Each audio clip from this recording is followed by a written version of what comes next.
Hey everyone, FusedVR coming at ya. And really quick update from us, we're still working heavily on our AR kit game, and so we probably won't be doing any live streams this month, but you can expect one probably sometime in December. We'll also be putting out videos throughout November. Also real quick, this is not a Let's Play video, I just kind of wanted to talk about Lucky's Tale and the state of VR.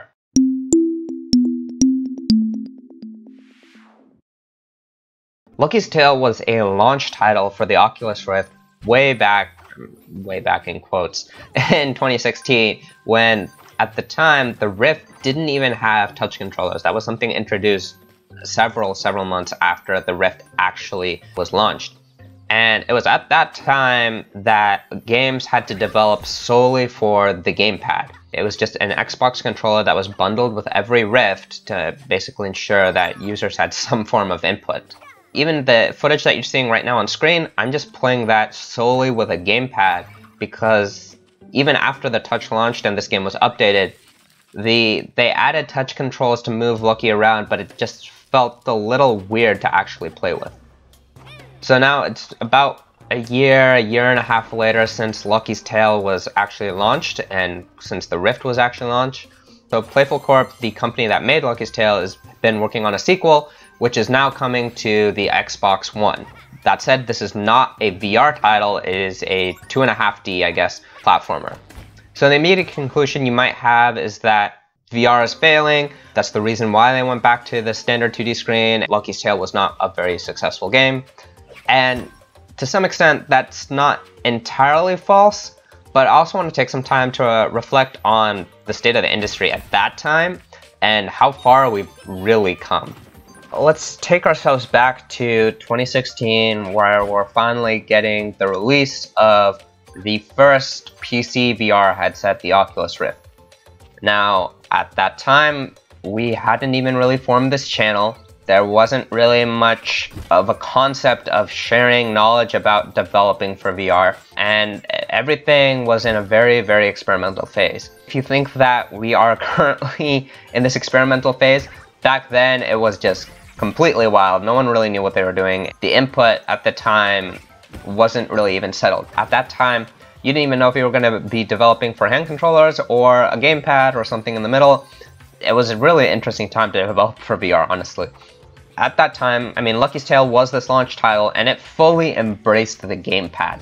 The thing that's interesting here is they take advantage of some of the things that VR has to offer, but you might also still have questions about whether or not you really need this in VR. So for example, something that I think they do really well is they have this book that represents each chapter that you can go to. As you flip through the pages, you get a miniature model of how that level will look. So if you really want to, if you're serious about the game, what you can do is you can actually plan your path through that model, which I think is a really nice touch. Now, the other thing that Lucky's Tale offers that kind of takes advantage of VR is the ability to kind of look around your scenery, take it in, as well as also maybe plan your path or see something that might be hidden around a corner. You have that little ability here and there, which is really nice. You also have some abilities, like there's like a little mini level that allows your head to be a flashlight to kind of illuminate where you want to go. So there's some like nice interaction there, but at the same time, there are still several 2D tropes that basically make it kind of feel like the platformer genre that was then ported over to VR.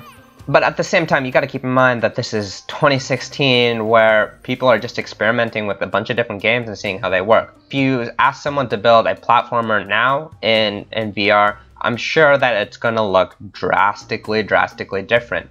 You're going to assume that you have hand controllers, which is, I think, a major thing.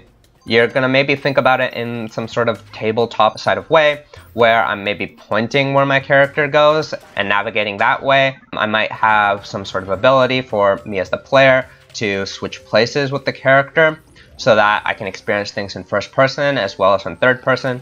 There are a lot of different details here that would make a platformer in VR feel drastically different than just your traditional platformer that kind of Lucky's Tale feels like.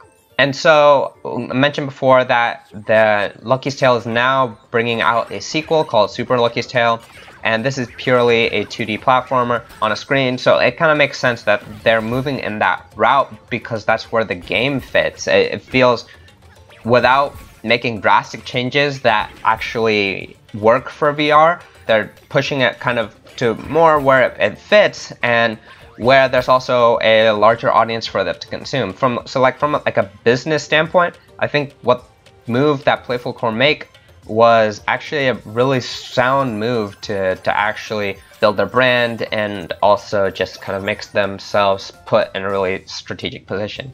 I'm excited for Playful Corp to really succeed in this space. I think they have a really, really valuable IP in the sense that Lucky actually feels like a really lovable character. The whole environment looks amazing. They did a really good job of actually setting up the characters to succeed, which they can then take into different IPs. But let me know what you guys think in the comments about whether or not they should have actually brought Super Lucky Tail to VR, whether like their move to Xbox was the right choice, whether you liked Lucky's Tail in the first place.